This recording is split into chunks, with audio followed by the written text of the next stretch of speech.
ओ 140 हिंदी। अध्याय 891 7 महीने।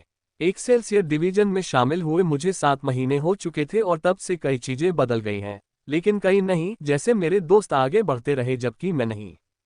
मैं अभी भी उसी स्तर पर हूं जहां 7 महीने पहले था। इसमें कुछ भी नहीं बदला है, सिवाय इसके कि मुझे लड़ने का बहुत अधिक अनुभव हो गया है, जिससे मेरी युद्ध शैली और भी अधिक परिष्कृत हो गई है और इस प्रकार मेरी शक्ति में वृद्धि हुई है। मेरी सारी खूबियां वैसी ही हैं, सिवाय इसके कि मैं लड़ाई में और भी बेहतर हो गई हूं। सच कहूं तो ये 7 महीने धुंधले से गुजरे। मुझे अभी भी 7 महीने पहले का वो दुर्भाग्यपूर्ण दिन याद है जब डेकोन रिया, या मैं कहूं कि वाइस गिल्डमास्टर्स रिया जैसा कि अब वह है, ने मुझे एक्सेल्सियर डिवीजन के हर सदस्य को मिलने वाले विशेषाधिकार न मिलने के बारे में बताया। उस खबर ने मुझे तोड़कर रख दिया, इतना तोड़कर रख दिया कि मैं एक बार भी अपने होश में नहीं आ पाया। वह पूरा महीना इतना धुंधला हो गया कि मुझे उस महीने की बस कुछ ही यादें बची हैं। 32 दिनों में मैंने सिर्फ लड़ाई ही की, लड़ाई ही की और लड़ाई ही की। मैंने हर संभव मिशन में हिस्सा लिया। उस महीने मैं इतना व्यस्त था कि मैं अपने अपार्टमेंट में एक बार ही गया और सोया। मैं पूरी तरह से डिप्रेशन में था और उस समय मैं अपने सबसे निचले स्तर पर था। लड़ाई के अलावा मैंने कुछ नहीं किया। मैंने ट्रेनिंग भी नहीं की जो मैं हर दिन करता हूं। उस महीने मैं सिर्फ एक खोखला खोल था, एक ज़ॉम्बी जिसे मैंने पहले कभी इतना खालीपन महसूस नहीं किया था। यहां तक कि जब मैं एशलिन सील तोड़ रही थी, जिसमें मुझे 1 साल लगा, तब भी मैं इतनी उदास नहीं थी, क्योंकि उस समय कोई भी मुझ पर अत्याचार नहीं कर रहा था, मुझे वह नहीं दे रहा था जिसकी मैं हकदार थी। उस समय सब कुछ मेरे नियंत्रण में था और मुझे उस सीमा को तोड़ने का कोई रास्ता ढूंढना था।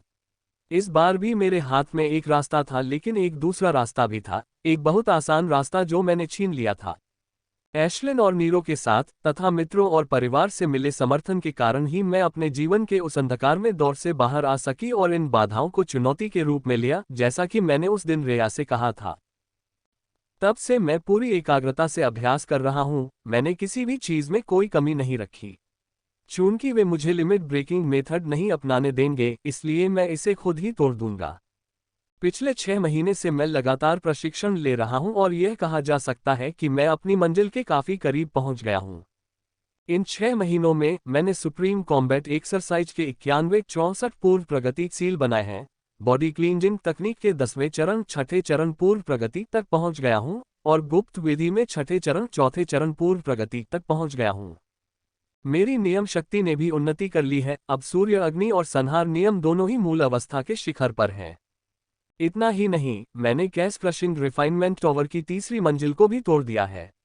हालांकि मैं इसकी तीसरी मंजिल तक पहुंच गया था, लेकिन मैं इसके माध्यम से अपने मन को परिष्कृत नहीं कर सका, क्योंकि मन कुछ हद तक आत्मा और शरीर को पोषण देता है। यही वजह है कि मेरे शरीर ने इसे टॉवर के तीसरे स्तर पर परिष्कृत नहीं होने दिया।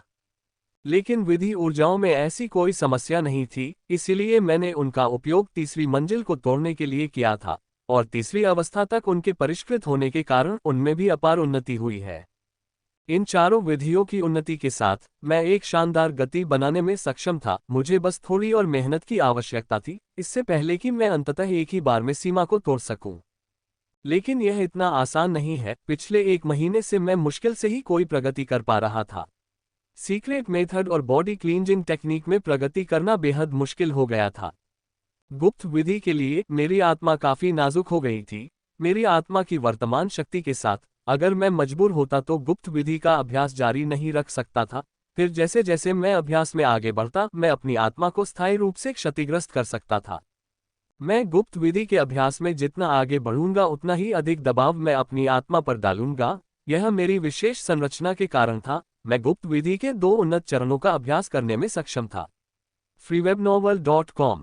लेकिन मुझे इसके बाद रुकना पड़ा। अगर आत्मा की चोट का खतरा न होता तो मैं अब तक 7वें चरण पर पहुंच चुका होता और सीमा टूट चुकी होती।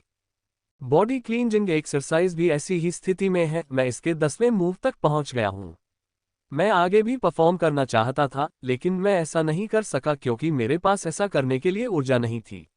बॉडी क्लींजिंग एक्सरसाइज करने के लिए मजबूत शरीर की जरूरत होती है। मेरे पास वह नहीं है। मेरे पास पहली सीमा गोल्डन एलीट लिमिट है और मेरे लिए 10 मूव मेजर क्लींजिंग तक पहुंचना पहले से ही लगभग असंभव बात है और इसके लिए बहुत ज्यादा शारीरिक ऊर्जा की जरूरत है। मैं विशुद्ध इच्छाशक्ति के कारण 10वें तक पहुंचने में सक्षम था। यह कोई शेख ही बघारने वाली बात नहीं है। मैंने अच्छे शोध वाले शोधपत्र पढ़े हैं। मेरे स्तर पर बॉडी क्लींजिंग तकनीक में जो मैंने किया है वह बहुत कम लोग कर पाए हैं।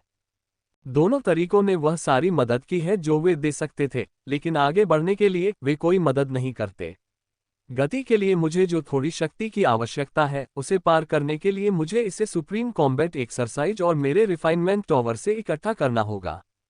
मेरे वर्तमान अनुमान के अनुसार सीमा को तोड़ने के लिए मुझे सुप्रीम कॉम्बैट एक्सरसाइज की 6 और मुहरों की आवश्यकता होगी, और यदि मैं अपने रिफाइनमेंट टॉवर की चौथी मंजिल तक पहुंच सकता हूं तो ये मुहरें घटकर 3 हो जाएंगी।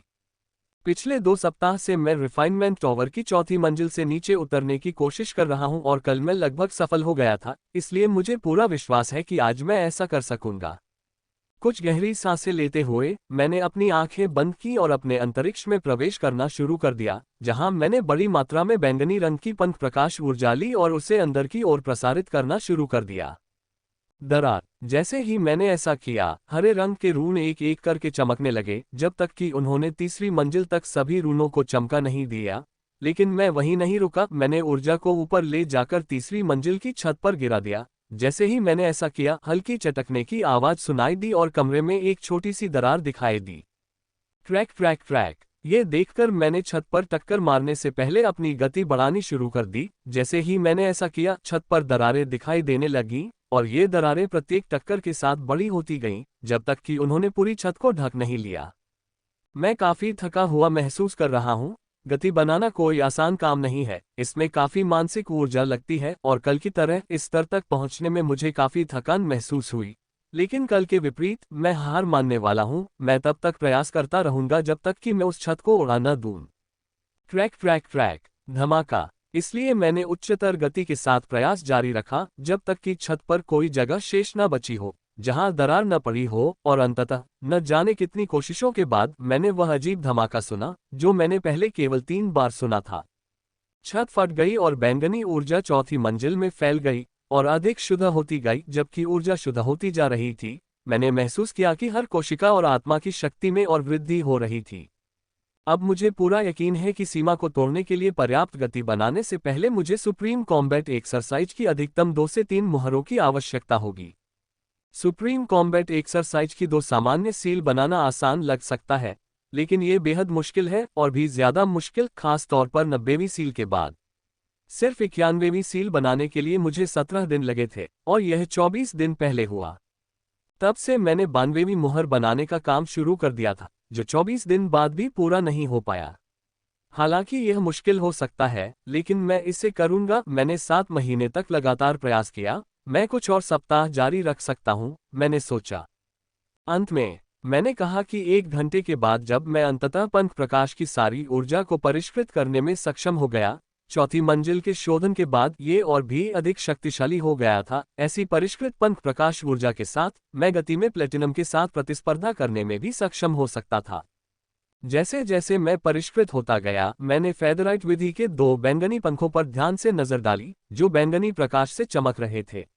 वहां अस्थिरता है और पंख पर टूटन नहीं देखी जा सकती थी। पिछले 7 महीनों में मेरे तरीकों के स्तर में कोई उन्नति नहीं हुई है, क्योंकि मेरे स्तर में कोई उन्नति नहीं हुई है, लेकिन मेरे तरीकों की शक्ति में जबरदस्त बदलाव आया है। 7 महीने पहले मैंने केवल टॉवर की दूसरी मंजिल पर ऊर्जा को परिष्कृत किया था, लेकिन अब मैं चौथी मंजिल पर पहुंच गया था। टॉवर की प्रत्येक मंजिल पर ऊर्जा को और अधिक परिष्कृत किया गया, जिससे विधि की शक्ति और भी अधिक बढ़ गई। 4 परिशोधनों के साथ फेदरलाइट की शक्ति उससे कहीं अधिक हो गई थी जो यह मुझे मूल रूप से दे सकती थी। यह अब इतनी शक्तिशाली हो गई थी कि प्लेटिनम की गति के साथ आसानी से प्रतिस्पर्धा कर सकती थी। फेदरलाइट खत्म करने के बाद मैंने डोमेन ऑफ विदरिंग सैंड की 12 पंखुड़ियों वाली काली लिली को देखा। यह विधि फेदरलाइट की तुलना में थोड़ी कमजोर है, कम से कम शुरुआती चरणों में, जो मुझे दुविधा में डालती है कि इसकी ऊर्जा को परिष्कृत किया जाए या नहीं। फेदरलाइट के 2 पंख अच्छे लगते हैं, शुद्ध ऊर्जा ने उन पर कोई दबाव नहीं डाला, लेकिन यही बात डोमेन ऑफ विदरिंग सैंड की लिली के बारे में नहीं कही जा सकती। हालांकि मैंने अभ्यास के दौरान सर्वोत्तम सामग्रियों का उपयोग किया था और यहां तक कि काफी मात्रा में वाइट ग्रेड ओरिजिन वाटर भी मिलाया था, फिर भी मुझे यकीन नहीं था कि यह टॉवर की चौथी मंजिल से परिष्कृत की गई शुद्ध ऊर्जा को सहन करने में सक्षम है या नहीं। चलो हम ऐसा करते हैं, मैंने कहा। पिछले 7 महीनों में मैंने शक्तिशाली लड़ाई देखी है, न केवल प्लेटिनम बल्कि डायमंड्स भी। इसलिए थोड़ी अतिरिक्त ताकत होने से मुझे थोड़ी मदद मिलेगी, क्योंकि जब भी मैं खतरे में होता हूं तो मैं एशलिन पर निर्भर नहीं रह सकता। मैंने ऊर्जा को परिष्कृत करना शुरू किया और कुछ ही मिनटों बाद काली ऊर्जा, जो रात के समान काली थी, चौथी मंजिल से बाहर आने लगी और एक रूनिक लिली में विलीन हो गई। मैंने लिली को देखा और देखा कि वह ठीक है। मैंने लिली पर कड़ी नजर रखते हुए परिष्करण जारी रखा। यदि मुझे कोई छोटी सी भी समस्या नजर आती है तो मैं उसे रोक देता हूं, क्योंकि मैं नहीं चाहता कि पूरा लिली फूल फट जाए और मुझे जहर देकर मार डाले। सांस। अंततः 1 घंटे बाद मैं विदरिंग सैंड के क्षेत्र की सारी ऊर्जा को परिष्कृत करने में सक्षम हो गया और रूनिक लिली टूटी या नष्ट नहीं हुई, जिससे मुझे बड़ी राहत मिली। लेकिन मैं अभी भी बता सकता था कि रूनिक लिली अपनी सीमा तक पहुंच गई थी। अगर यह चींटी को और अधिक शुद्ध करती तो वह छोटे छोटे टुकड़ों में फट जाती। ये देखकर कि दोनों ऊर्जाएं शुद्ध हो गई हैं, मैं उठ गया और उनके साथ सक्रिय होना शुरू कर दिया। मैंने सबसे पहले फेदरलाइट से शुरुआत की। इसे इस्तेमाल करने से पहले इसकी बहुत ही कम मात्रा ली। लानत है, मैं चिल्लाते हुए कोसता हूं, क्योंकि मैंने खुद को दीवार से टकराने से बड़ी मुश्किल से रोका था। उस हल्की सी ऊर्जा ने मुझे मेरी कल्पना से परे गति प्रदान की थी। यदि मेरा खुद पर और अपनी ऊर्जाओं पर अत्यधिक नियंत्रण न होता तो मैं निश्चित रूप से दीवार से टकरा जाता। गति का स्वाद चखने के बाद मैंने अपने आप को समायोजित किया और अपने अधीन ऊर्जा को पूरी तरह से नियंत्रित करने के लिए गंभीरता से अभ्यास करना शुरू कर दिया। ये प्रशिक्षण के लिए तो था ही, साथ ही मेरे लिए एक चुनौती भी थी।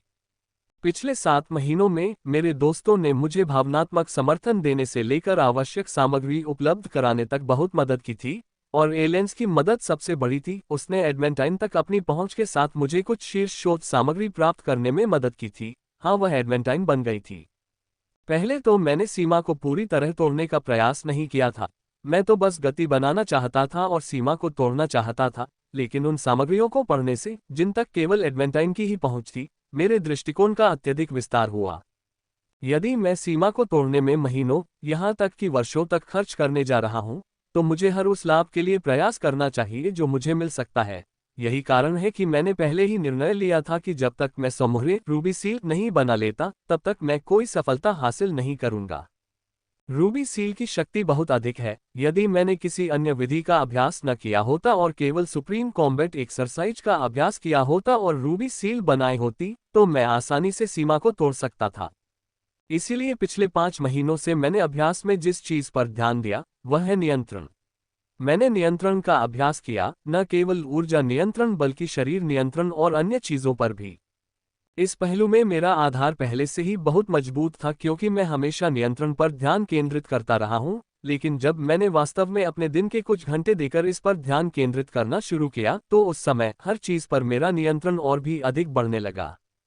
फिर भी मुझे नहीं लगता कि यह पर्याप्त है। जब समय आएगा तो मेरा वर्तमान नियंत्रण मेरे लिए उस समय को नियंत्रित करने के लिए पर्याप्त नहीं होगा। यही कारण है कि मैंने तब तक अभ्यास जारी रखा जब तक कि मैं उस गति को नियंत्रित करने में सक्षम नहीं हो गया जो मेरे शरीर और आत्मा के माध्यम से दहाड़ती है। मैंने रुकने से पहले 1 घंटे तक अभ्यास किया, और मुझे कहना होगा कि ये 2 परिष्कृत ऊर्जाएं बेहद शक्तिशाली हैं। जितना मैंने सोचा था उससे कहीं ज्यादा शक्तिशाली। वे मेरे लिए बहुत सी चीजें आसान बना देंगी। अभ्यास समाप्त करने के बाद मैंने 1 घंटे तक आराम किया। उसके बाद मैंने रासायनिक सामग्री और रासायनिक सामग्री निकालना शुरू किया। मैं औषधि तैयार कर रहा हूं, और यह एशलिन के लिए नहीं बल्कि मेरे लिए है। हालांकि मैं इसे अभी नहीं पी सकता, लेकिन सही समय आने पर मैं इसे पीने की योजना बना रहा हूं। इस औषधि की एक्सपायरी डेट 10 दिन थी, और इसकी सामग्री बहुत बहुत महंगी है। इतनी महंगी कि जब मैंने अपने भंडारण में 2 एक्सपायर हो चुकी औषधियां देखी तो मेरा दिल जलने लगा। इस औषधि की सभी सामग्रियां महंगी हैं, लेकिन सबसे महंगी ये भगवान चरण राक्षस का मूल है। उस राक्षस का मूल मिलना काफी दुर्लभ है। मुझे इसे पाने के लिए बड़ी मात्रा में पैसा खर्च करना होगा। मैं हर 10 दिन में यह औषधि तैयार कर रहा हूं, और यह मेरा तीसरा प्रयास है। हालांकि 10 दिन बाद औषधि समाप्त हो जाती है और मेरी बहुत सारी संपत्ति चली जाती है। मुझे यह 1 दिन के लिए करना पड़ता है। मैं चाहता हूं कि जब समय आए तो वह औषधि मेरे हाथ में तैयार हो। यही कारण है कि मैं उस दिन तक औषधि बनाना जारी रखूंगा, और इसके लिए भले ही मुझे इस औषधि की सामग्री खरीदने के लिए अपनी सारी जमा पूंजी खर्च करनी पड़े, मैं ऐसा करूंगा। सांस। मैंने अंततः राहत की सांस ली क्योंकि औषधि तैयार हो चुकी थी। इसे तैयार करने में 3 घंटे लगे और ये 3 घंटे बहुत कष्टकारी थे क्योंकि इस औषधि को बनाना आसान नहीं था। मैं थककर फर्श पर लेट गया और मैंने औषधि को ठंडा होने दिया और इससे पहले कि मैं कुछ समझ पाता, मैं फर्श पर ही सो गया। सुबह से ही मैं कुछ न कुछ करता रहा हूँ। मैंने सीमा तक पहुँचने के बावजूद बॉडी क्लींजिंग तकनीक का अभ्यास भी किया है क्योंकि यह मेरे शरीर को लचीला और फिट रखता है। जब मैं उठा तो शाम हो चुकी थी। सबसे पहले मैंने अपना होलो वॉच चेक किया क्योंकि मुझे कुछ घंटों में एक मिशन पर जाना था। मैं जल्दी से उठा और बाथरूम में जाकर फ्रेश हुआ और नहाने के बाद तुरंत खाना बनाना शुरू कर दिया। 1 घंटे बाद मैंने मेज पर सादा खाना रखा और हम दोनों चुपचाप खाना खाने लगे। खाना खत्म करने के बाद मैंने बर्तन साफ किए और कपड़े धोने के बाद अपने कमरे में कपड़े बदलने चली गई। 10 मिनट बाद एशलिन और मैं गिल्ड की ओर चल पड़े। मुझे पहले ही मिशन का विवरण मिल चुका था और इसकी कठिनाई भी बहुत अधिक थी, लेकिन यह उस तरह का मिशन है जो एलिट जोड़ टीमें करती हैं। हम एक्सेल्सियर डिवीजन के लोगों के पास अपनी टीम नहीं है, हम सिर्फ ऐसे लोग हैं जो किसी भी टीम में शामिल हो जाते हैं जिसे हमारी मदद की जरूरत होती है। और आज मैं टीम 22 में शामिल हो रहा हूं, जो एक एलिट जोड़ टीम है जिसके साथ मैंने पहले कई बार काम किया है। हाँ, डायमंड एलिट के नेतृत्व वाली एलिट जोड़ टीम बहुत ही शक्तिशाली टीम है जो वॉरजोन का वास्तविक केंद्र है। उनमें से प्रत्येक के पास इतनी शक्ति है कि वह आसानी से शहरों को नष्ट कर सकता है। उन्हें पूरी टीम की भी आवश्यकता नहीं होगी, नेता अकेला ही कुछ ही मिनटों में पूरे शहर को नष्ट कर सकता है। मैंने डायमंड एलिट्स की ताकत देखी है, वे बहुत ही राक्षस हैं। उनके पास जो ताकत है वह इतनी भयानक है कि जब भी डायमंड लड़ता है तो प्लेटिनम भी उनसे जितना हो सके उतना दूर रहता है। जल्द ही मैं गिल्ड में पहुंच गया और विंग में चला गया जहां एलिट जोड़ टीमों के कार्यालय हैं। मुझे वहां के लोगों से बहुत सी नजरें मिली। मैं गिल्ड में बहुत प्रसिद्ध हूं, विशेष रूप से एलिट जोड़ और एलिट जोड़ टीमों में, लेकिन प्रसिद्धि मेरे कंधे पर मौजूद व्यक्ति द्वारा अर्जित नहीं की जाती है। FRWebnoel.co। जब वे एशलिन को देखते थे तो मैं उनकी फुसफुसाहट सुन सकता था। उन्होंने उसे कई नाम दिए हैं, bud of slaughter, grim burner, silver massacre और मेरा व्यक्तिगत पसंदीदा चब स्मैशर। मुझे नहीं पता कि उसे यह नाम किसने दिया क्योंकि उसने कभी ऐसा कुछ नहीं किया है जिसके कारण उसे चब स्मैशर नाम मिला हो, सिवाय इसके कि वह थोड़ी मोटी है। दस्तक। जल्द ही मैं एलिट जोड़ टीम 22 के कार्यालय में पहुंच गया और दस्तक दी। अंदर आया। अंदर से एक आवाज गूंजी जिसे सुनकर मैंने दरवाजा खोला और एक शानदार सम्मेलन में चला गया जो दालान से भी अधिक सुरुचिपूर्ण था। मैं कमरे में दाखिल हुआ। मेरे सामने शक्तिशाली आभाओं का विस्फोट हुआ। 26 लोग थे।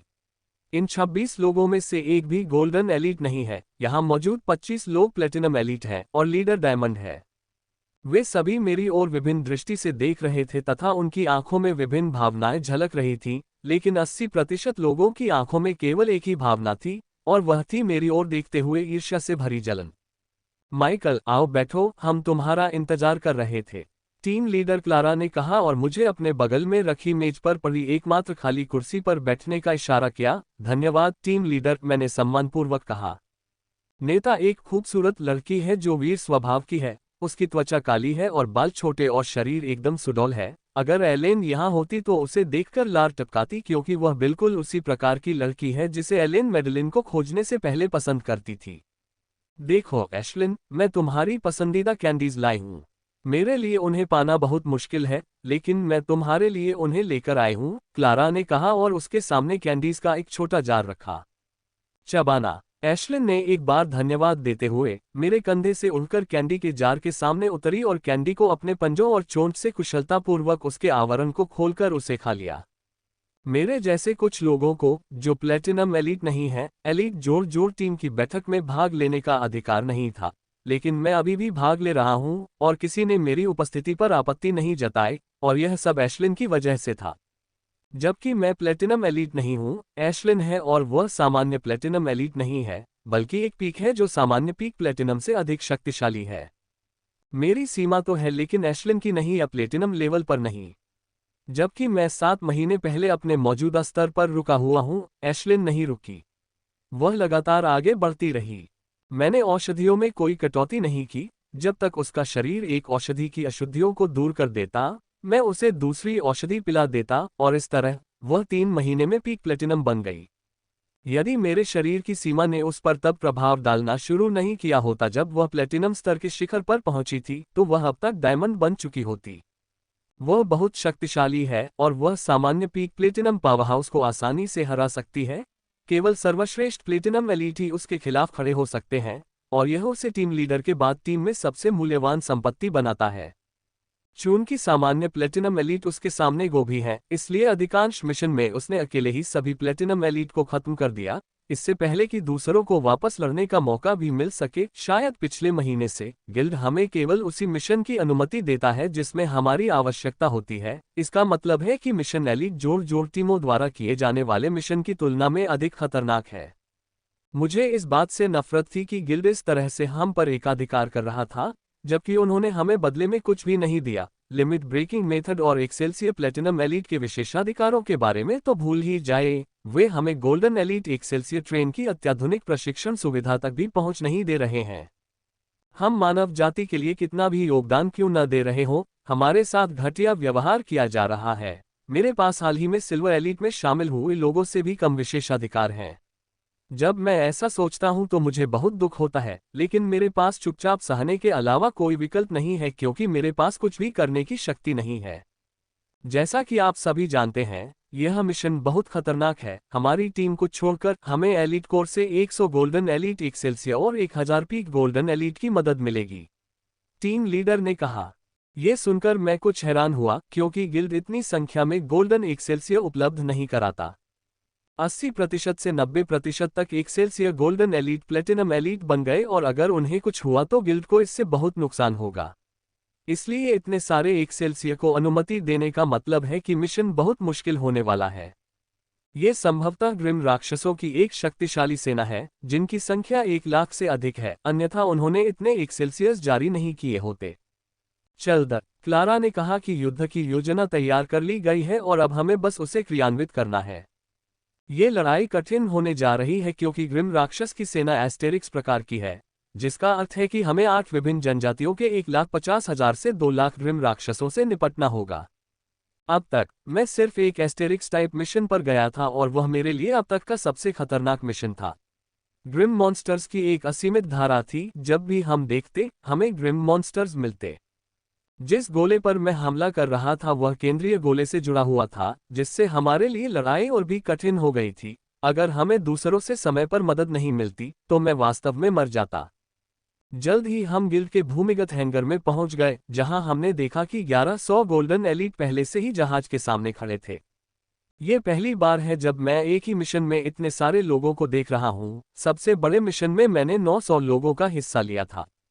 जैसे ही मैं डायमंड और प्लेटिनम के पीछे चला, मैंने बहुत से जिज्ञासु और जानकार लोगों की निगाहों को अपनी ओर आकर्षित किया। अधिकांश लोगों ने मेरे बारे में सुना था या कम से कम मेरे कंधे पर बैठे पक्षी के बारे में सुना था। पिछले 6 महीनों में एशलिन की ख्याति दूर दूर तक फैल चुकी थी। सिर्फ मेरे गिल्ड के लोग ही नहीं बल्कि दूसरे गिल्ड के लोग भी उसके बारे में जानते थे। इन नजरों की आदत हो चुकी थी, इसलिए मैं एयरशिप की तरफ बढ़ा और टीम 22 के बाद अंदर घुस गया। इस जहाज की अंदरूनी संरचना थोड़ी अलग है, इसमें सिर्फ पॉड ही नहीं बल्कि सीटें भी हैं। 1000 से ज्यादा लोगों के लिए पॉड रखने के लिए जहाज को पहले से 4 गुना बड़ा होना चाहिए। सीटें 3 मंजिलों पर व्यवस्थित हैं, जिससे ये थोड़ा भीड़भाड़ वाला हो जाता है, लेकिन यह समस्या मेरे लिए नहीं है क्योंकि मैं उन कुछ लोगों में से एक हूं जिन्हें पॉड मिला है, इसलिए मेरी यात्रा इन लोगों की तुलना में अधिक आरामदायक होगी। मैं उस पॉड में चला गया जो मुझे दिया गया था और उसमें आराम से लेट गया। मैंने जो सुना था उसके अनुसार हम 1.5 दिन बाद अपने गंतव्य पर पहुंचेंगे, इसलिए तब तक मैं आराम कर सकता हूं या शायद नहीं, क्योंकि मैं अभी भी प्रशिक्षण ले रहा हूं। कुछ ही महीने पहले मैं हर जागते पल में सुप्रीम कॉम्बैट एक्सरसाइज का अभ्यास करने में खुद को सफलतापूर्वक प्रशिक्षित करने में सक्षम था। सोने के अलावा मैं हर जागते पल में सुप्रीम कॉम्बैट एक्सरसाइज का अभ्यास करता हूं। मेरे लिए ऐसा करना काफी कठिन है क्योंकि नोड्स के माध्यम से मन को प्रसारित करने के लिए बहुत एकाग्रता की आवश्यकता होती है। लेकिन यह मुख्य समस्या नहीं है, मुख्य समस्या प्रतिरोध और दर्द है जिसे महसूस किया जाता है। वर्तमान में मैं सर्वोच्च युद्ध तकनीक की 92वीं मुहर की ओर घूम रहा हूं, जिसे घुमाना बहुत कठिन है और जो यातनापूर्ण दर्द देता है, लेकिन मैं कुछ भी नहीं दिखा रहा हूं और हमेशा की तरह सामान्य व्यवहार कर रहा हूं। मुझे ये सीखने में कई महीने लग गए, लेकिन मैंने जो भी मेहनत की वह सार्थक साबित हुई क्योंकि मैं 7 महीनों में 30 मुहरें बनाने में सफल रहा। ये सुनने में भले ही मुश्किल लगे, लेकिन ये सच है। सर्वोच्च युद्ध अभ्यास में जितना आगे बढ़ा जाता है उतना ही इस तकनीक का अभ्यास करना कठिन होता जाता है। विशेष रूप से 90वीं मोहर के बाद ऐसा करना अत्यंत कठिन है, लेकिन निरंतर अभ्यास और दृढ़ता के कारण मैं ऐसा करने में सक्षम हो गया। मैंने स्वयं को ऐसा करने के लिए मजबूर किया, क्योंकि जैसे जैसे विधि कठिन होती जाती है, दैनिक अभ्यास की सामान्य विधि के माध्यम से इसमें आगे बढ़ना बहुत कठिन होता जाता है, क्योंकि कभी कभी सचेत प्रयास चीजों को और अधिक कठिन बना देते हैं। मैं प्रत्येक क्षण में अचेतन रूप से स्वयं को अभ्यास के लिए प्रशिक्षित करता हूं, और जब मैं अभ्यास पर ध्यान भी नहीं दे रहा होता हूं, तब भी मैं प्रगति करता हूं। यही बात 27 दिन पहले घटित हुई थी, जब मैंने 91वीं मोहर बनाई थी। उस दिन मैं जिल से बात कर रहा था और उसने जो कुछ कहा उससे मैं थोड़ा उत्साहित हो गया, और अगली बात जो मुझे पता चली वह ये थी कि मेरे अंदर 91वीं मोहर का भूत बन रहा था। लेकिन मुझे लगता है कि यह इस तरीके के बारे में सबसे उपयोगी बात नहीं है। इसके बारे में सबसे उपयोगी बात यह है कि यह व्यक्ति को उस स्तर के दबाव और दर्द की आदत डाल देता है, जिससे व्यक्ति इसे अनदेखा करना सीख जाता है, और शायद यही कारण है कि मैं इसमें इतनी बड़ी प्रगति करने में सक्षम हो पाया। यदि यह न होता तो शायद मुझे इतनी सारी मुहरें बनाने के लिए गुप्त विधि की खोज करनी पड़ती। जैसे ही मैं अपने बिस्तर पर लेटा ऊपर की ओर देख रहा था, मुझे प्रेरणा मिली और अगले ही पल मेरी अंगुलियों से आग निकलने लगी, और मैं विभिन्न आकृतियों में बनने लगा, जिनमें से अधिकतर बादल थे, लेकिन जल्द ही राक्षस भी बनने लगे और वे बादलों की ओर उड़ने लगे। राक्षस पक्षी, शेर, घोड़े और अन्य प्रकार के राक्षस हैं। वे सभी बादलों के चारों ओर नृत्य करने लगे। ये बहुत सजीव है, जैसे कि यह स्वप्निल चांदी में चित्रित वास्तविक चीजें हैं। यदि कोई इसे देखेगा तो वह शायद सोचेगा कि यह सब उच्च स्तरीय प्रक्षेपण है, लेकिन नहीं, ऐसा नहीं है। यह मेरे महीनों के अथक प्रयासों और कड़ी मेहनत का परिणाम है। ये वह नियंत्रण है जो मैंने अपनी निरंतर दृढ़ता के माध्यम से सीखा है। ये किसी को भी आश्चर्यचकित करने के लिए पर्याप्त होगा, लेकिन मेरे लिए यह अपर्याप्त है। मैं उस नियंत्रण के स्तर तक नहीं पहुंच पाया हूं जिसकी मुझे आवश्यकता थी। अगर वह समय आता है तो नियंत्रण का ये स्तर पर्याप्त नहीं होगा। अन्य लोग सोच सकते हैं कि मैं जिस स्तर का नियंत्रण चाहता हूं वह असंभव है, लेकिन मैं जिस चीज को नियंत्रण के साथ करने की योजना बना रहा हूं वह भी लोगों के लिए असंभव है, लेकिन यह संभव है। लोगों ने पहले भी ऐसा किया है, और यदि वे कर सकते हैं तो मैं भी कर सकता हूं। मैंने कुछ समय तक राक्षसों और बादलों का निर्माण किया, उसके बाद मैंने उनसे लड़ने के लिए ग्रिम राक्षसों को खरीदा और फिर मनुष्यों को भी इसमें शामिल कर लिया। ऐसा कुछ बनाना अद्भुत और मादक है। ऐसा लगता है कि पूरी दुनिया मेरे नियंत्रण में है, और मैं जो चाहूं कर सकता हूं। मेरी यह छोटी सी दुनिया वास्तव में मेरे नियंत्रण में है, और मैं जो चाहूं कर सकता हूं क्योंकि मैं इसका निर्माता हूं। मैं यह न केवल मनोरंजन के लिए कर रहा हूं, बल्कि अभ्यास के लिए भी कर रहा हूं। जीवित प्राणी का एनिमेशन बनाकर अपने नियंत्रण को और मजबूत करने में मदद कर रहा हूं। जब मैं मिशन की ओर यात्रा कर रहा होता हूं तो मैं आमतौर पर घंटों अभ्यास करता हूं। शुरुआती दिनों में ऐसा करना काफी कठिन हुआ करता था, क्योंकि मुझे न केवल नियंत्रण करना होता था बल्कि तापमान को भी नियंत्रित करना होता था। आग का तापमान 120 डिग्री से अधिक नहीं हो सकता था, अन्यथा आग का अलार्म बज उठेगा। मैंने अतीत में कई बार चिंता व्यक्त की थी और कई मिशन नेताओं से चेतावनी भी मिली थी, लेकिन मैंने जारी रखा और सुधार किया क्योंकि मुझे सबसे अच्छी शिक्षिका एशलिन की मदद मिली थी। एशलिन अपनी क्षमता को भौतिक रूप से बदल सकती थी। यह उन शक्तियों में से एक है जो उसे उस राक्षस को खाने के बाद मिली थी। उसके निरंतर मार्गदर्शन से मैंने न केवल आग को एनिमेटेड रूप से नियंत्रित करना सीखा था, बल्कि इसके तापमान को भी नियंत्रित करना सीखा था, जो कि बहुत कम लोग नाइट स्टेज में करने में सक्षम थे। हम अपने गंतव्य पर पहुंच गए हैं। 5 मिनट में नीचे कूदने के लिए तैयार रहें। मिशन लीडर क्लारा की आवाज गूंजी। धब। मैंने जंगल में फैली आतिशबाजी को बुझाया जहां राक्षस खेल रहे थे और अपने पॉट से बाहर निकल आया। जैसे ही मैंने ऐसा किया, मैंने अपनी छाती पर मुट्ठी के आकार का बैज दबाया, और अगले ही पल मेरे शरीर पर एक गिरगिट का सूट दिखाई दिया। ये सूट मुझे गिल्ड द्वारा इस विशेष मिशन के लिए दिया गया है। यह विशेष रूप से रेगिस्तानी वातावरण के लिए तैयार किया गया है जिस पर हम हमला करने जा रहे हैं। ये गिरगिट सूट बहुत अच्छा है। मेरे पास पहले जो गिरगिट सूट था उससे कहीं बेहतर है।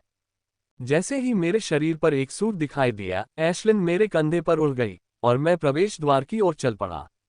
सभी सीटें गायब हो गई हैं, इसलिए यह उन्हें विभाजित करने वाली मंजिल है। अब हर कोई नीचे कूदने के लिए तैयार की तरह साफ सुथरे तरीके से खड़ा है।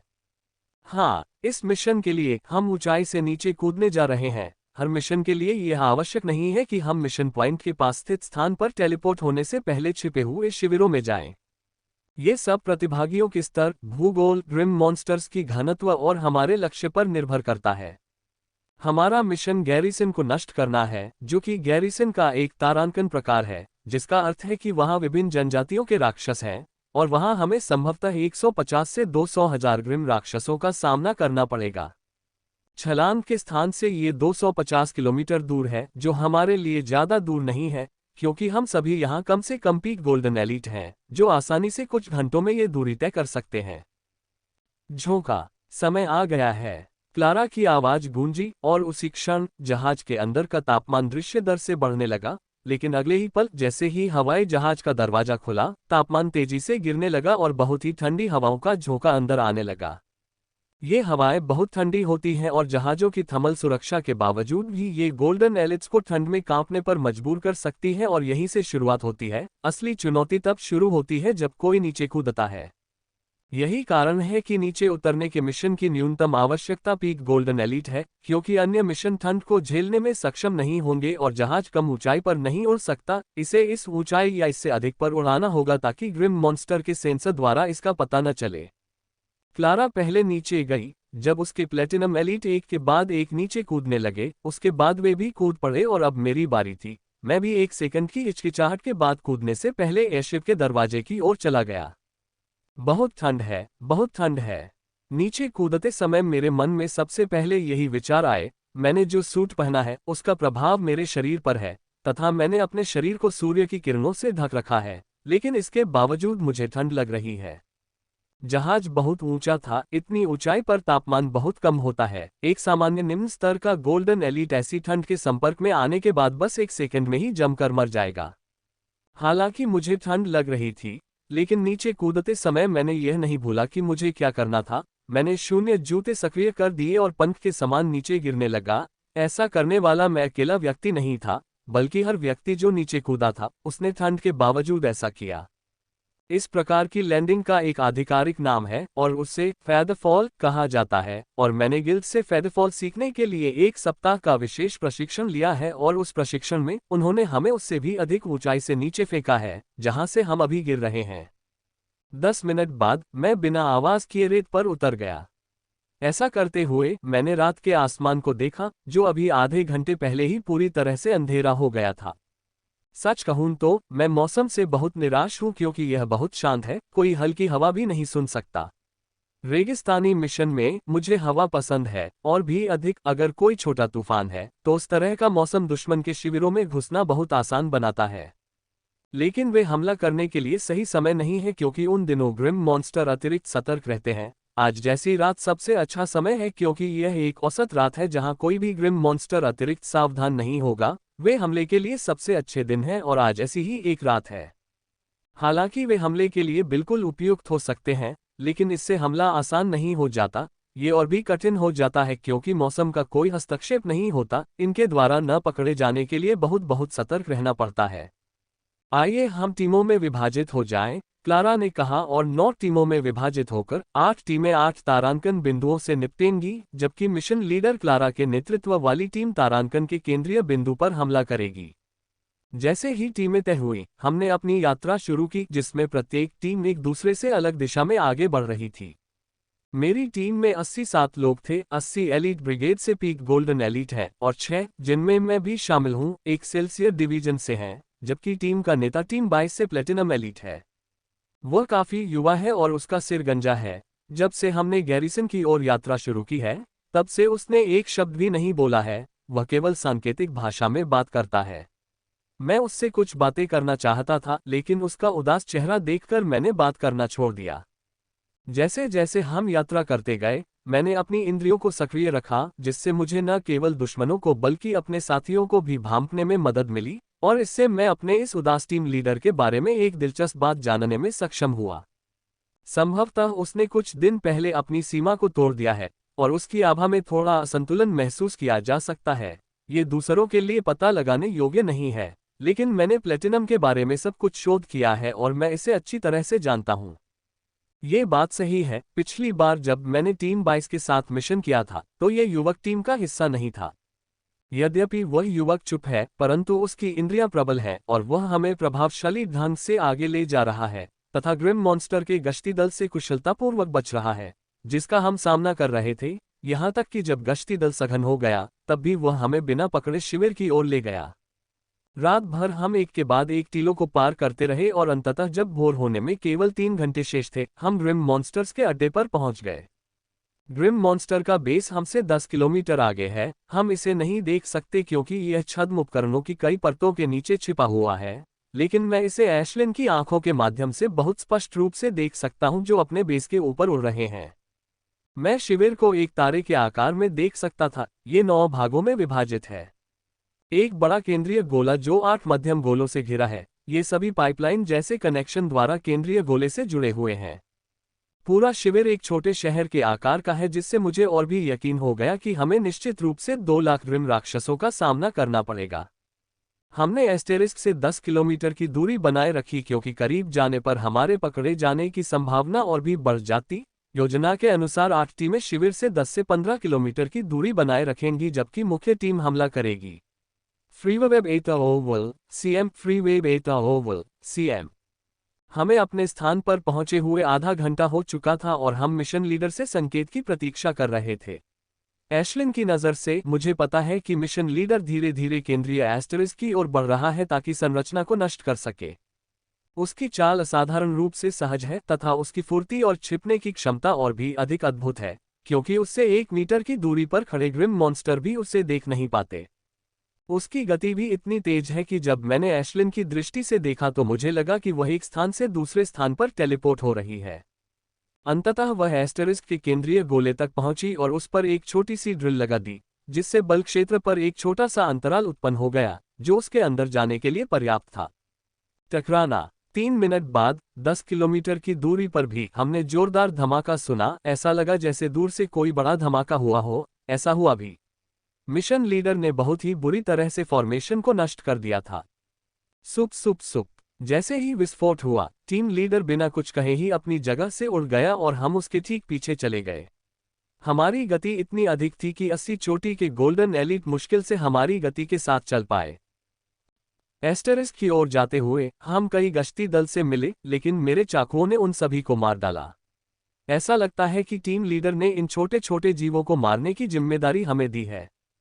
जैसे जैसे हम तेजी से आगे बढ़ते हैं, वैसे वैसे मेरे हाथ भी तेजी से चलते हैं। मैंने किसी को भी हमला करने का मौका नहीं दिया क्योंकि मेरे हाथ से निकले चाकू इन ग्रिम राक्षसों को मार देंगे इससे पहले कि मेरे साथी अपना हाथ उठा सकें। जैसे ही मैंने ग्रिम मॉन्स्टर्स को मारना समाप्त किया, मैंने पाया कि टीम लीडर की नज़र मुझ पर थी, जिसमें अजीब भावनाएं छिपी हुई थीं। मैंने उसकी तरफ देखा और उसने अपनी गति को थोड़ा बढ़ाने से पहले दूसरी तरफ देखा, जिससे शीर्ष गोल्डन एलिट्स ने अपना सब कुछ दे दिया। जब हम 5 किलोमीटर की दूरी पार कर चुके थे तो हमें पहली छद्म परत दिखाई दी। हमने एक क्षण के लिए भी रुके बिना ही उससे पार कर लिया, क्योंकि हम पहले से ही जानते थे कि यह एक छद्म परत है। पहली छद्म परत को पार करने के बाद 1 किलोमीटर बाद हमने दूसरी परत को पार किया और उसके 1 किलोमीटर बाद तीसरी परत को पार किया। उसके बाद हम एस्टेरिस्क के पास पहुंचे और मुझे कहना होगा कि वह बहुत बड़ी थी। 8 गोले सामान्य शिविरों के आकार से 2 गुने हैं और केंद्रीय भाला स्टेशन के आकार का है। ये गैरिसन अब तक का सबसे बड़ा गैरिसन है, जो कि मैंने पहले जिस एस्टेरिस्क पर हमला किया था उससे 30% बड़ा है। गैरिसन का आकार इसलिए नहीं है क्योंकि यह अच्छा दिखता है, बल्कि इसलिए है क्योंकि इसकी जरूरत है।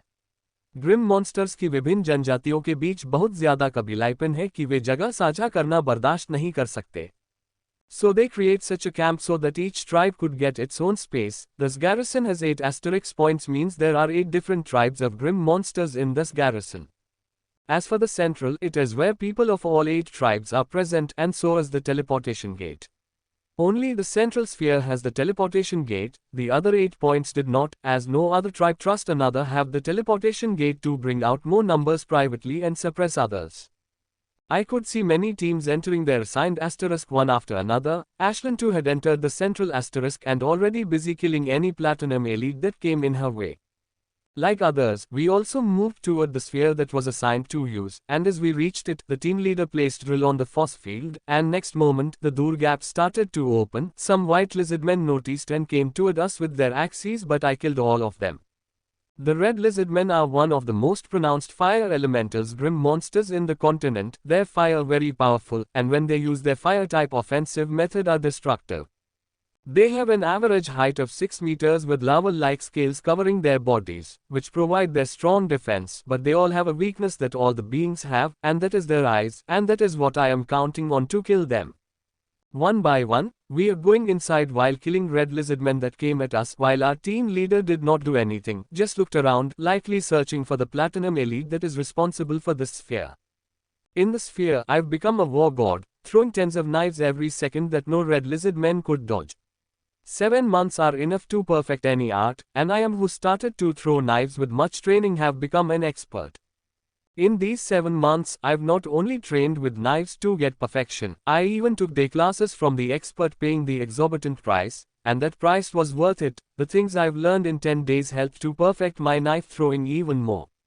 It had been more than 2 months since I had missed any target with knives, and now missing it became even more impossible with my featherlight method going through the 4th floor refinement of the refinement tower. There are more grim monsters than I had expected. I had expected there to be 10,000 grim monsters at most, but there are about 20,000, which is double than I estimated.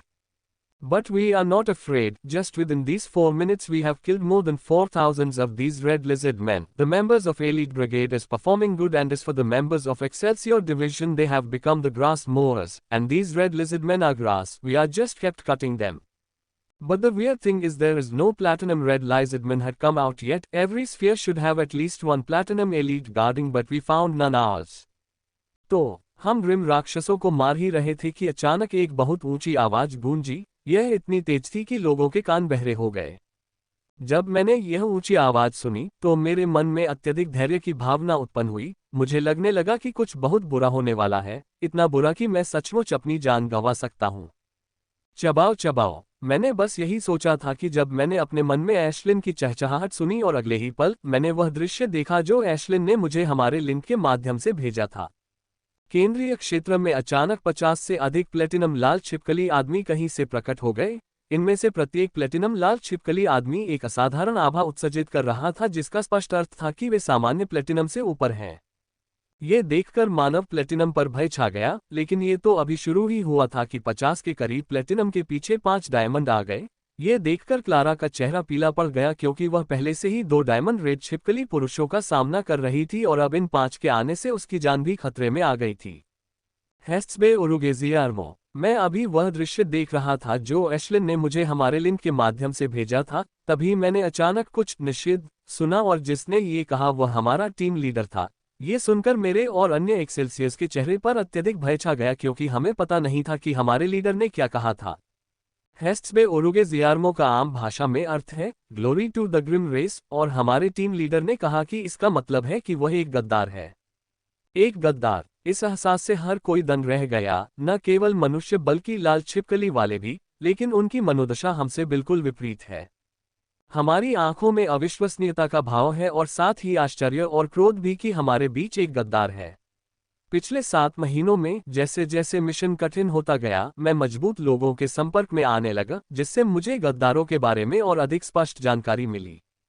यह मत भूलिए कि मैंने कई mission किए हैं जहां हमें गद्दारों को पकड़ना है। हालांकि मैंने सीधे तौर पर इसमें भाग नहीं लिया है, मैंने उन्हें लड़ते देखा है और जानता हूं कि ये लोग कितने खतरनाक हैं। यही कारण है कि जैसे ही मैंने ग्रिम मॉन्स्टर के मुंह से यह वाक्य सुना, मैंने बिना किसी हिचकिचाहट के अपना टोटेम निकाल लिया। मनुष्य जनजाति के इन गद्दारों को मार डालो और उन्हें पवित्र जनजातियों में फिर से जन्म लेने का मौका दो। आज हम उनके गद्दार मांस का आनंद लेंगे और उन्हें स्वीकार करेंगे, क्योंकि अगले जन्म में वे पवित्र जनजातियों में पुनर्जन्म लेंगे। हमारे गद्दार पूर्व दल के नेता ने कहा, जैसे ही उसने लाल छिपकलियों को निर्देश दिया और अपनी आंखें मेरी ओर घुमाई। मेरे मित्र, मृत्यु को स्वीकार करो और अगले जन्म में पवित्र जनजाति का सच्चा सदस्य बनो। इससे अधिक गौरवशाली कुछ भी नहीं है। उसने शांत स्वर में कहा। उसकी आंखों में पहले जैसी क्रूरता और पागलपन नहीं है। अब वे बिना किसी लहर के झील की तरह शांत हैं। कट्टरपंथी, पूरी तरह से दिमाग धोया हुआ कट्टरपंथी। मैंने सुना था कि ये देशद्रोही पूर्णतया कट्टरपंथी होते हैं, मैंने उनकी पूर्ण कट्टरता के बारे में भी सुना था, लेकिन ऐसी कट्टरता मैंने पहली बार देखी और मैं पूरी तरह से स्तब्ध रह गया। मुझे कई बार सलाह दी गई थी कि देशद्रोहियों से बात न करें क्योंकि वे बचाए नहीं जा सकते। उस समय तो मुझे विश्वास नहीं हुआ, लेकिन देशद्रोही के हाव भाव देखकर मुझे पूरा यकीन हो गया कि वे सही कह रहे हैं। इन दिमागी तौर पर धोखेबाज कट्टरपंथियों को बचाना वाकई असंभव है। गद्दार, मैंने थूका। उसके उन शांत भावों को सुनकर फिर से बदल गया और उसकी आंखों में एक क्रूर और खूनी नजर आ गई और उसके गंजे सिर के साथ मिलकर वह एक राक्षस की तरह लग रहा था, ग्रिम राक्षसों से भी अधिक राक्षसी। जब तक मेरा मिशन पूरा नहीं हो जाता, मुझे गद्दारों का मांस खाने से मना किया गया है। अब जब ये पूरा हो गया है, तो तुम्हारा मांस पहला मानव मांस होगा जिसे मैं खाऊंगा। उसने क्रूर मुस्कान के साथ कहा और अगले ही पल उसने हमला कर दिया। इसका हमला इतना तेज था कि ऐसा लगता था कि यह पूरी तरह से अदृश्य है। सामान्य गोल्डन एलीट इसके हमले को बिल्कुल भी नहीं देख सकते थे, लेकिन मैं इसके हमले को बहुत स्पष्ट रूप से देख सकता था। सुप! उसकी तलवार हवा को चीरती हुई मेरे आर पार निकल गई। ये देखकर उसके चेहरे पर मुस्कुराहट आ गई, लेकिन अगले ही पल उसके हाव भाव बदल गए, क्योंकि उसने पाया कि जिसे उसकी तलवार ने काटा था, वह कोई वास्तविक मैं नहीं, बल्कि मेरी ही छवि थी। इससे वह चौंक गया, लेकिन उसे उस झटके पर विचार करने का समय नहीं मिला क्योंकि उसे अत्यधिक खतरे का आभास हो गया। उसने जल्दी से पीछे देखा और पाया कि घृणित मानव उसके पीछे आ गया था और अब उसने बहुत तेज गति से उस पर अपनी तलवार घुमाई।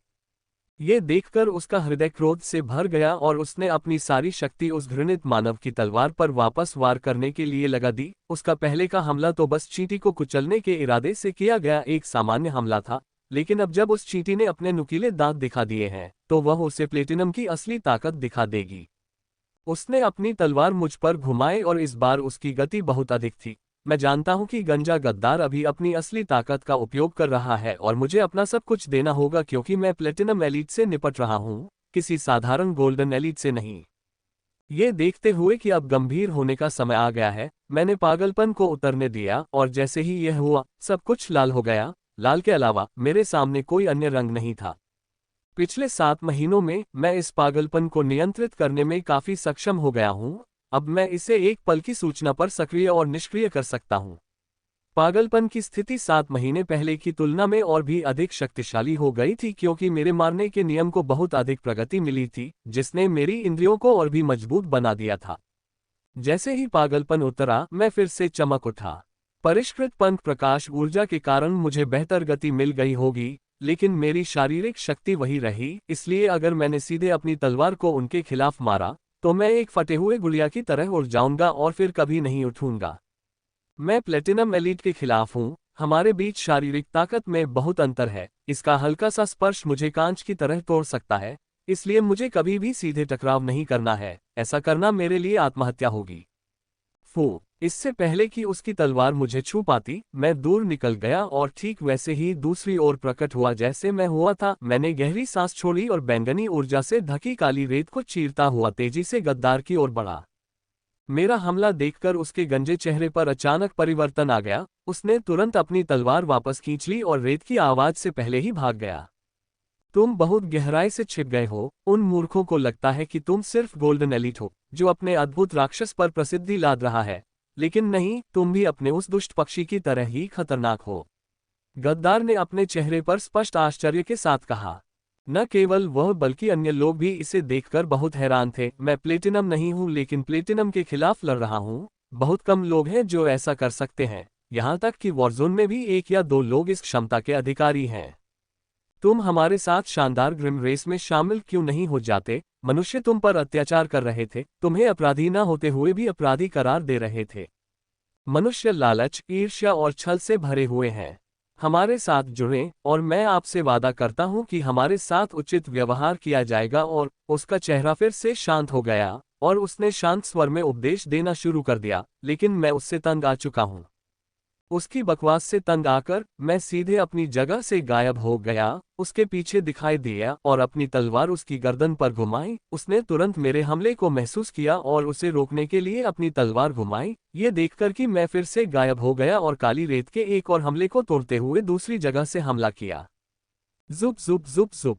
मैं हर तरफ से गायब होता हुआ दिखाई देता रहा, हमला करने के लिए सही जगह की तलाश करता रहा, लेकिन यह आसान नहीं था। ये प्लेटिनम है जिससे मैं निपट रहा हूँ, वह बहुत शक्तिशाली है। मेरी ओर से थोड़ी सी गलती मुझे सीधे अंडरवर्ल्ड में भेज सकती थी। कमीने, मैंने कुछ मिनटों में सैकड़ों बार पलकें झपकाईं और वह केवल गुस्से में चिल्ला सका क्योंकि वह मुझे पकड़ नहीं पाया। मैं उसके हमले से बचते हुए पुनः उसके पीछे आया और काली रेत उगल दी, लेकिन इस बार काली रेत पिछले हमलों की तुलना में 10 गुना अधिक और 5 गुना तेज थी। ये देखकर उसके चेहरे पर भय का भाव आ गया और उसने उसे चकमा देने की कोशिश की, लेकिन उसके लिए बहुत देर हो चुकी थी क्योंकि रेत का 1/4 हिस्सा उसके शरीर पर फैल चुका था और वह चिल्लाया। वह इतनी जोर से चिल्लाया कि उसकी चीख ने स्फीयर में लड़ाई रोक दी थी। काली रेत का प्रभाव उसके शरीर पर दिखने लगा तथा उसके शरीर पर भयानक छाले उभर आए, जिससे वह डरावना लगने लगा। कमीने, तुमने मुझे सचमुच क्रोधित कर दिया है। अब यदि मैं तुम्हें तब तक यातना न दूं जब तक कि तुम्हें पैदा होने का पछतावा न हो, तो मेरा नाम डैने नहीं होगा। वह जोर से चिल्लाया और जल्दी ही उसके शरीर पर एक बर्फीले नीले कवच दिखाई देने लगा। उसके कवच को देखकर मेरे चेहरे पर भय छा गया, क्योंकि उसने जो कवच सक्रिय किया था वह कोई सामान्य कवच नहीं था, बल्कि अत्यंत दुर्लभ और शक्तिशाली फैंटम मेथड था। उसकी फैंटम मेथड को सक्रिय होने में बस एक क्षण लगा, और जब ये सक्रिय हुई तो इसकी एक झलक ने ही मेरे होश उड़ा दिए। ये कवच प्रकार फैंटम मिस्टिक विधि है। इसने उसके शरीर को पूरी तरह से ढक लिया था और ऐसा लग रहा था जैसे ये बर्फ तत्व धातु से बना है। इस कवच की एक चीज जिसने मुझे सबसे ज्यादा प्रभावित किया वह है इसका हेलमेट। ये दुनिया की छवि में है जिसने पूरे कवच को एक दूसरी दुनिया का एहसास दिया। कवच को देखते हुए मैं बार बार अतीत की ओर जा रहा हूँ।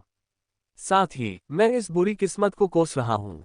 यदि उसने कोई अन्य पारंपरिक प्रकार की विधि का उपयोग किया होता तो ये ठीक होता, यहाँ तक कि स्पीड प्रकार की विधि भी ठीक होती, लेकिन इस गद्दार बास्टर्ड के पास तो फैंटम प्रकार की विधि ही होनी चाहिए। इससे मेरे लिए चीजें बहुत मुश्किल हो जाती हैं। फैंटम टाइप विधियां वास्तव में उपयोगकर्ता को बहुत सारे लाभ देती हैं जो सभी बुनियादी विधियों से अधिक हैं। अगर ऐसा नहीं होता तो मुझे डर नहीं लगता। मैं तुम्हें फिर से ग्लोरियस ग्रिम रेस में शामिल होने के लिए कहूंगा और तुम्हारी जान बख्श दी जाएगी। अगर तुम अभी भी मना करने पर अड़े हो तो मैं तुम्हारी आत्मा को शुद्ध करने के लिए तुम्हें मार सकता हूं और तुम्हें ग्लोरियस ग्रिम रेस में पुनर्जन्म दे सकता हूं। उसने उसी पुरोहिती आवाज में फिर से बकवास शुरू कर दी। चुप रहो बाल्डी, मैंने कहा, इस गद्दार की बकवास से मैं तंग आ चुका हूं। अगर यह इतना शक्तिशाली न होता तो मैं इसकी बकवास बंद करने के लिए इसका सिर काट देता। मुझसे मानव जाति के साथ विश्वासघात करने के लिए कहना पागलपन है या वास्तव में ग्रिम राक्षसों के दिमाग को धोने में उनका दिमाग खराब हो गया है। मैं मानव जाति के साथ कभी विश्वासघात नहीं करूंगा, चाहे वे मुझ पर कितना भी अत्याचार करें। मैंने पूरी जाति के साथ विश्वासघात करने के बजाय कुछ खराब जड़ों को साफ करने के लिए मजबूत बनने के लिए कड़ी मेहनत की। आप मानव पूर्वजों के पापों से बहुत गहराई से भ्रष्ट हो चुके हैं। ठीक है, मैं आपको मार डालूंगा ताकि आप पर से सारा भ्रष्टाचार साफ हो जाए और आप गौरवशाली ग्रिम रेस में पुनर्जन्म लें। उसने फिर से बकवास उगल दिया और अपने स्थान से गायब हो गया। अगले ही पल मुझे बर्फीली ठंड का एहसास हुआ और मैंने देखा कि वह मेरे सामने आ गया है और उसकी बर्फीली नीली तलवार मेरी ओर आ रही है, मुझे चीर रही है। जुप जुप जुप। ये देखकर कि मेरा पागल मन भी बहुत डर गया था और मैंने पंख सी हल्की ऊर्जा का प्रयोग करके दूर जाने का प्रयास किया, जिससे मैं भयभीत हो गया। वह मेरे पीछे आया और उसकी बर्फीली तलवार अभी भी मेरे पीछे आ रही थी। जुप। ये देखकर मैंने अपने दांत पीस लिए और उस विकल्प का प्रयोग किया जिसे मैं प्रयोग नहीं करना चाहता था। मैंने अपने शरीर की क्षमता से अधिक पंख प्रकाश ऊर्जा का प्रयोग किया और उस गद्दार के ब्लेड से दूर चला गया, जो मेरी गर्दन से सिर्फ हथेली की दूरी पर था। लेकिन अगले ही पल मैंने पाया कि वह मेरे पीछे आ गया है और उसने फिर से अपनी तलवार घुमाई और मैंने फिर से उसके हमले से बचने के लिए अपनी क्षमता से अधिक ऊर्जा का प्रयोग किया। जैसे जैसे फेदरलाइट की ऊर्जा परिष्कृत होती गई, वह अधिक शक्तिशाली होती गई, लेकिन मेरा शरीर परिष्कृत होने के बावजूद वैसा ही बना रहा।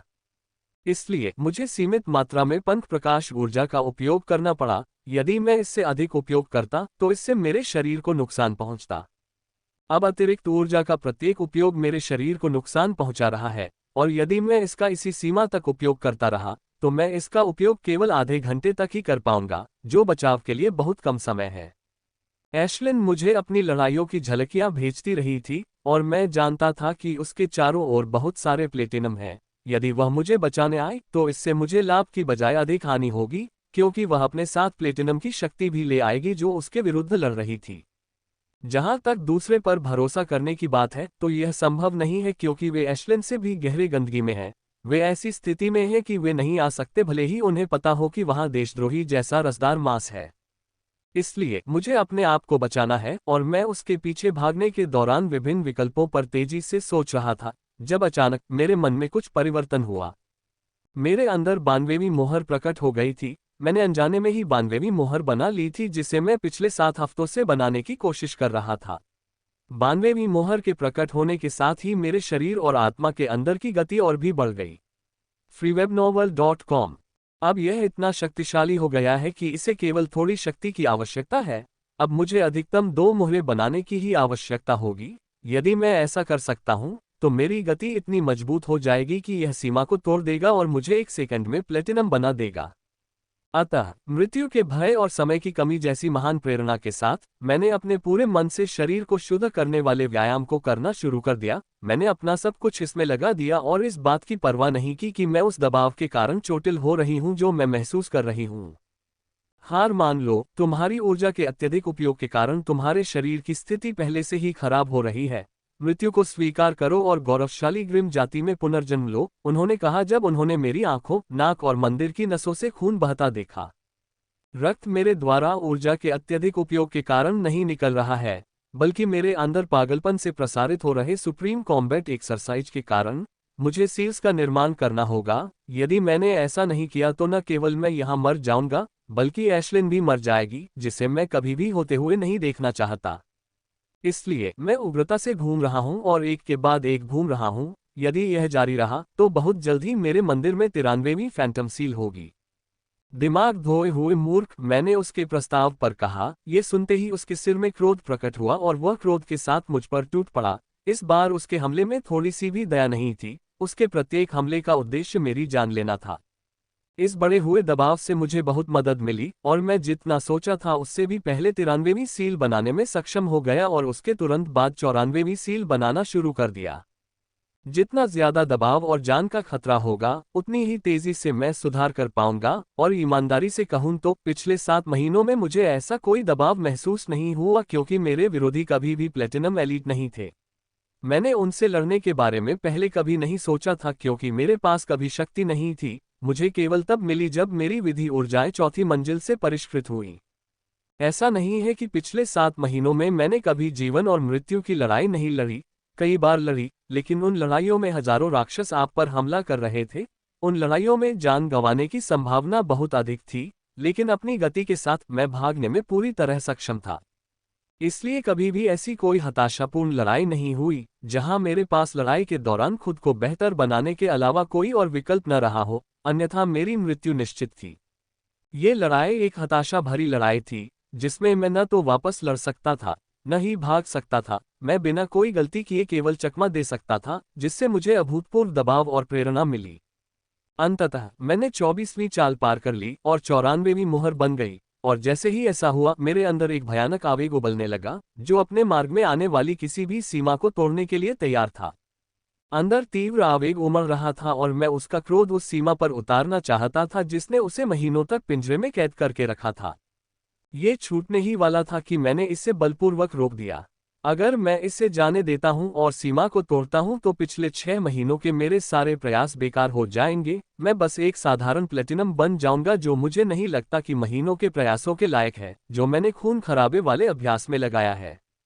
मैंने सिर्फ एक सामान्य प्लेटिनम बनने के लिए महीनों तक अपना खून पसीना बर्बाद नहीं किया है। वर्तमान में मेरे पास जो गति है वह मुख्य रूप से बॉडी क्लींजिंग तकनीक और सीक्रेट मेथड पर आधारित है। साथ ही मेरे रिफाइनमेंट टॉवर और सुप्रीम कॉम्बैट एक्सरसाइज का निर्माण वास्तव में 2 की तुलना में कम है। लेकिन यह नॉर्मल सील और एमेथिस्ट सील पर निर्भर करता है। लेकिन एक बार जब मैंने रूबी सील बना ली तो सब कुछ बदल जाएगा। एलेन द्वारा दी गई जानकारी से मुझे पता है कि रूबी सील की शक्ति को नजरअंदाज नहीं किया जा सकता। एकल रूबी सील की शक्ति सील को तोड़ने और दूसरों की मदद के बिना ही प्लेटिनम स्तर के मध्य तक ले जाने के लिए पर्याप्त है। और यदि मैं अपने तरीकों द्वारा बनाए गए संवेग को इसमें मिला दूं तो ये किस प्रकार का संवेग होगा और यह मुझे कितनी ऊंचाई तक ले जाएगा। इसलिए मेरे महीनों के प्रयासों को सार्थक बनाने के लिए मुझे रूबी सील बनाना होगा, लेकिन यह आसान नहीं होगा। यह मत भूलिए कि मुझे 6 और सील बनाने हैं, लेकिन इसमें गति भी है जिसे मुझे टूटने से रोकना है, और प्रत्येक सील के साथ गति की शक्ति बढ़ती जाएगी और मेरे लिए इसे नियंत्रित करना अधिक कठिन होगा। लेकिन यही तो मैं महीनों से प्रशिक्षण ले रहा था। एलेन द्वारा दी गई जानकारी को पढ़ने के बाद मुझे पता था कि रूबी सील बनाने से पहले मैं पूरी तरह से गति का निर्माण करने में सक्षम हो सकता हूं। इसके लिए मैं नियंत्रण का अभ्यास कर रहा था। जिस क्षण मैंने पढ़ा, मुझे पता था कि मुझे नियंत्रण सीखना होगा। मेरी योजना की 2 सबसे महत्वपूर्ण चीजों के लिए नियंत्रण की आवश्यकता है। इस गति को नियंत्रित करना पहली और सबसे आसान चीज है, क्योंकि सबसे कठिन चीज तब आएगी जब मुझे किसी ऐसी चीज को नियंत्रित करने की आवश्यकता होगी जो अनियंत्रित हो। लेकिन ऐसा करने से पहले मुझे इस गति को तब तक नियंत्रित करना होगा जब तक कि मैं 100 मुहरें नहीं बना लेता, तभी मैं उस दूसरी चीज तक पहुंच पाऊंगा। मैंने सोचा था कि प्लेटिनम शक्तिशाली है, लेकिन आपको देखकर जो अत्यंत दुर्लभ फैंटम विधि का उपयोग कर रहे हैं, मुझे कहना होगा कि प्लेटिनम बस इतना ही है, या शायद ये केवल आप ही हैं जो इतने कमजोर हैं कि आप अपनी पूरी शक्ति का उपयोग भी ठीक से नहीं कर सकते हैं। उस ग्रिम बास्टर्ड के दिमाग को धोने से तुम बहुत कमजोर हो गए हो, मैंने कहा। मेरे पास वास्तव में सीमित समय है और मुझे महान प्रेरणा की आवश्यकता है, और इससे बेहतर प्रेरणा क्या हो सकती है जब एक उन्मादी प्लेटिनम एलीट आपके खून का प्यासा हो। अरे दुष्ट पशु, अगर मैंने तुझे 1000 टुकड़ों में नहीं काटा होता तो मैं डैने नहीं होता।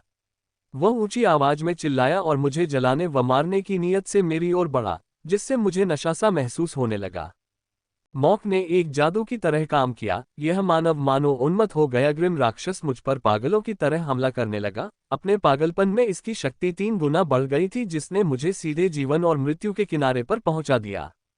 उसका हर हमला इंच भर के अंतर से चकमा दे जाता। हर पल मैं उसकी तलवार की ठंडक को महसूस करता और जानता कि अगर तलवार ने मुझे थोड़ा भी छुआ तो मैं सीधे एक जमे हुए आइसक्रीम के टुकड़े में बदल जाऊंगा और मेरे पास प्रतिरोध का कोई मौका नहीं होगा। इस तरह के खतरे ने मुझे बहुत प्रेरित किया और मैं 95वीं और 96वीं सील को जल्दी जल्दी बनाने में सक्षम हो गया। गति को देखते हुए मैं सील बना रहा हूं। काश मैंने अपने रिफाइनमेंट इंजन पर ध्यान केंद्रित किया होता। यदि मैं चौथी मंजिल से टकराकर पहले ही रहस्यमयी ऊर्जाओं को परिष्कृत कर लेता, तो मैं प्लेटिनम से पहले ही लड़ लेता और एशलिन की तरह शीर्ष अभिजात वर्ग बन सकता था, और उसके जैसे गद्दारों से निपटना मेरे लिए भी आसान होता। जैसे ही यह विचार मेरे मन में आया, मैं अपनी हंसी रोक नहीं सका, क्योंकि ऐसे परिदृश्यों का सामना करना आसान नहीं था, क्योंकि मैं आरंभिक व्यक्ति के बजाय शीर्ष प्लेटिनम व्यक्ति का सामना कर सकता था, जिसने कुछ दिन पहले ही स्तर बढ़ाया था।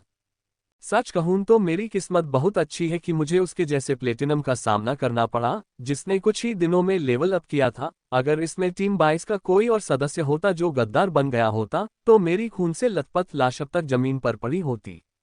freewebnovel.co। ये गद्दार टीम 22 का सबसे कमजोर सदस्य है। यही कारण है कि उसके उदास और असामान्य स्वभाव के बावजूद उस पर किसी भी बात का संदेह नहीं किया गया। 97वीं और 98वीं मुहर भी पूरी हो गई। हालांकि उन्हें बनाने में थोड़ा ज्यादा समय लगा, क्योंकि उन्हें बनाना मुश्किल है, फिर भी मैं उन्हें अनुमानित समय में बनाने में सक्षम था। हालांकि इसके लिए मुझे अपनी आंखों की नसों के फटने और अपनी आंखों से कुछ भी देखने में असमर्थ होने की भारी कीमत चुकानी पड़ी। लेकिन इसका मुझ पर ज्यादा प्रभाव नहीं पड़ा, क्योंकि मैं लाल दृष्टि से देखता हूं, इसलिए आंखों का ज्यादा उपयोग नहीं होता। फिर भी मैंने उन्हें प्राथमिकता दी, क्योंकि वे मुझे लाल के अलावा अन्य रंग देखने देते हैं। 99वीं मुहर बन चुकी थी और गति की शक्ति और भी बढ़ गई थी। अब मैं इसे 5 मिनट से भी कम समय तक नियंत्रित कर पाऊंगा। अगर यह मेरे लिए काफी नहीं है तो फिर मेरे शरीर की क्या परेशानी है, जो अपनी सीमा तक पहुंच चुका है। ये बार बार पंख जैसी हल्की ऊर्जा के अत्यधिक उपयोग से पूरी तरह से थक चुका है। यह मुझे केवल 2-3 मिनट तक ही सहारा दे सकता है। केवल 2-3 मिनट में मुझे अब तक की सबसे कठिन सील बनानी होगी। यह एक बहुत बड़ी चुनौती है, लेकिन मैं इसके लिए तैयार हूं। तुम्हारे पास बस यही सब है। हारे हुए लोग, ये दुष्ट ग्रिम राक्षस भी तुमसे बेहतर करते हैं। ऐसा लगता है कि तुम एक सच्चे इंसान हो, कोई शानदार ग्रिम या जो कुछ भी तुम पहले बड़बड़ा रहे थे। नहीं, मैंने उसका और मजाक उड़ाया। उसने दांत पीसते हुए कहा और मेरी ओर आया, और इस बार उसने सीधे ऊर्जा को ओवरड्राफ्ट किया और एक भूत की तरह मेरे पीछे प्रकट हुआ। अगर मेरी तीव्र चेतावनी मुझे नहीं मारती तो मैं कमर से ऊपर 2 टुकड़ों में कट जाता। फिर भी मैंने उसे मात्र 1 सेंटीमीटर की दूरी से चकमा दिया। उसकी तलवार मुझसे सिर्फ 1 सेंटीमीटर की दूरी पर थी। मुझे मौत इतनी करीब महसूस हो रही थी कि एक पल के लिए मुझे इस बात का पछतावा हुआ कि मैंने उसे इतना परेशान क्यों किया। फिर मैं शांत हो गया और पागलों की तरह भागने लगा। मैंने भागते समय अपने मारने के नियम का पूरा प्रयोग किया, उसकी हर गतिविधि पर नजर रखी, लेकिन फिर भी उसके हर हमले को मैंने 1 सेंटीमीटर की दूरी से चकमा दे दिया। चाहे मैंने कितना भी जटिल और अप्रत्याशित रास्ता चुना हो, वह खून के प्यासे शिकारी कुत्ते की तरह मेरा पीछा करेगा, मुझे आराम करने का भी मौका नहीं देगा। मेरे लिए भागना भी कठिन हो गया था। मेरे शरीर और आत्मा का हर हिस्सा थक गया था और दर्द कर रहा था। चाहता था कि मैं रुक जाऊं, लेकिन मैंने ऐसा नहीं किया क्योंकि यह समय नहीं था। इसके बजाय मैंने जो कुछ भी महसूस किया था उसे अंतिम 100 मुहरों के निर्माण में लगा दिया, और इसके निर्माण से मुझे इस सारी थकान से राहत मिलेगी और मुझे अपार शक्ति मिलेगी। अंततः ऐसा महसूस हुआ जैसे युगों के बाद 100वीं मुहर का भूत मेरे मंदिर के अंदर प्रकट हुआ, और जैसे ही ऐसा हुआ, गति अंततः मेरे नियंत्रण से बाहर हो गई। बहुत महत्वपूर्ण समय है। मैं कितनी दूर जा सकता हूं यह इस बात पर निर्भर करेगा कि मैं अगले कुछ मिनटों में क्या करूंगा। बैननन। मेरे पूरे अस्तित्व में एक बहुत बड़ा धमाका हुआ। ऐसा लगा जैसे कुछ टूटना नहीं चाहिए था, टूट गया था, और जैसे ही वह टूटा, मेरे शरीर में निर्वात पैदा हो गया और आसपास की ऊर्जाएं मेरे अंदर रिसने लगी और मेरा शरीर प्लेटिनम में चमकने लगा। ऐसा कुछ अनुभव करने का यह मेरा पहला मौका है।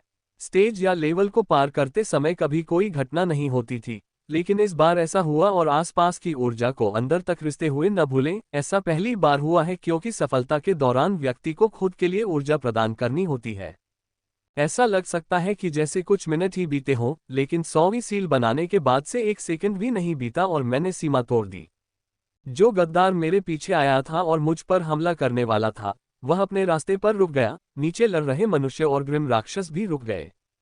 freeomegaabnormal.com। तुमने कहा, गद्दार ने कुछ कहने के लिए अपना मुंह खोला, लेकिन अपनी राह पर रुक गया क्योंकि उसने मेरी तलवार को अपनी ओर आते देखा। तलवार की गति एक आश्चर्यजनक दर से बढ़ रही थी और इसलिए इसकी किनारों की लाल परत। मैं अंततः अपनी वास्तविक अग्नि क्षमता का उपयोग कर सकता हूं। एशलिन को कई औषधियां खिलाने के कारण पिछले 7 महीनों में मेरी अग्नि की शक्ति काफी बढ़ गई थी, लेकिन प्राकृतिक सीमा के कारण मैं इसका उपयोग नहीं कर सकता था। लेकिन अब मैं अपनी अग्नि क्षमता का पूरी तरह से उपयोग कर सकता हूं और जितना संभव हो उतना ऊर्जा का उपयोग भी कर सकता हूं। जैसे जैसे मेरी तलवार देशद्रोही के करीब पहुंचती गई, उसकी गति बढ़ती गई, और जब वह उसके करीब पहुंची तो वह पूरी तरह से अदृश्य हो गया क्योंकि वह उसकी गति का अनुसरण कर सकता था। केवल उसके द्वारा देखी गई छवियों के बाद धारियां ही देख सकता था। संभवतः यही कारण था कि उसने सोचा कि मेरी तलवार उसका प्रतिकार करने के लिए उसकी तलवार की ओर बढ़ रही है। दुर्भाग्यवश जब वह उससे टकराने ही वाला था, मैंने अपनी तलवार का मार्ग बदल दिया और उसे उसकी गर्दन की ओर बढ़ा दिया। टकराना। जब तक उसे एहसास हुआ कि मेरी तलवार पहले से ही उसके बर्फीले नीले कवच को छू चुकी है और बिना किसी प्रतिरोध के उससे पार कर गई है, उसके चेहरे पर अत्यधिक भय का भाव दिखाई दिया और उसने कुछ कहने के लिए अपना मुंह खोलना शुरू किया। लेकिन इससे पहले कि वह अपना मुंह पूरी तरह से खोल पाता, उसने अपने ऊपर किसी चीज के टकराने की आवाज सुनी। धमाका। जैसे ही मेरी तलवार का पिछला हिस्सा उस पर लगा, वह उड़ गया और बेहोश होने से पहले बल क्षेत्र में दुर्घटनाग्रस्त हो गया। मैं उसे बहुत बुरी तरह से मारना चाहता था, लेकिन यह एक बुद्धिमान विकल्प नहीं है क्योंकि गिल्ड को यह पसंद है कि हम उन्हें जीवित पकड़ सकें। मैं गिल्ड की परवाह नहीं करता, लेकिन गद्दारों के पास बहुत सारी जानकारी है, और अगर हम वह निर्णय ले सके तो इससे कई लोगों की जान बच जाएगी।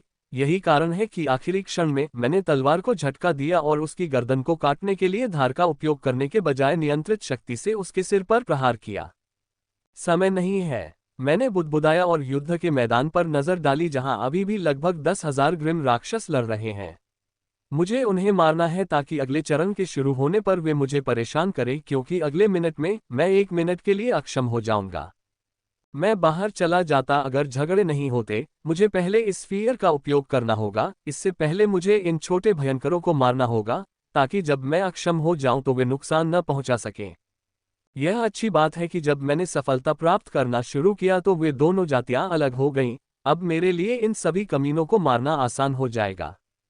मैंने आग का गोला बनाना शुरू किया और 5 सेकंड के भीतर औसत मानव आकार के बराबर आग का गोला मेरे ऊपर प्रकट हुआ, जिसे मैंने सीधे ग्रिम मॉन्स्टर्स के केंद्र में फेंक दिया। बूम! जोरदार धमाका हुआ और जैसे ही आग का गोला टूटा ग्रिम मॉन्स्टर्स की चीखें गूंज उठी। यह इसके बीच में एक साधारण आग का गोला नहीं था, वहां काली रेत थी जिसने इन ग्रिम मॉन्स्टर्स को टुकड़े टुकड़े करना शुरू कर दिया। ग्रिम राक्षस पर एक नजर डालते हुए मैंने गद्दार को देखा और अपना हाथ उसकी छाती पर दबाया। मुझे यकीन नहीं था कि जब मैं अक्षम हो जाऊंगा तो वह बेहोश हो जाएगा। इसलिए मैंने हत्या में लिपटी सूर्य की आग को इसके हृदय में छोड़ दिया और इसे पूरी तरह से इसके चारों ओर लपेट दिया। जब तक ये देशद्रोही कोई हरकत करेगा, सूर्य की आग तुरंत इसके हृदय को जला देगी। मैं 1 मिनट के लिए अशक्त हो जाऊंगा, प्रत्येक पर नजर रखना। अगर कोई गद्दार मेरे मारे जाने से पहले एक क्षण भी ऐसा करता है, मैंने जीवित बचे मनुष्यों से कहा, मेरे शब्दों में मैंने सीधे तौर पर कहा कि जो मुझ पर हमला करेगा वह गद्दार होगा। अब चाहे कोई देशद्रोही हो या ना हो, वे मेरी ओर कुछ करने से पहले 10 बार सोचेंगे।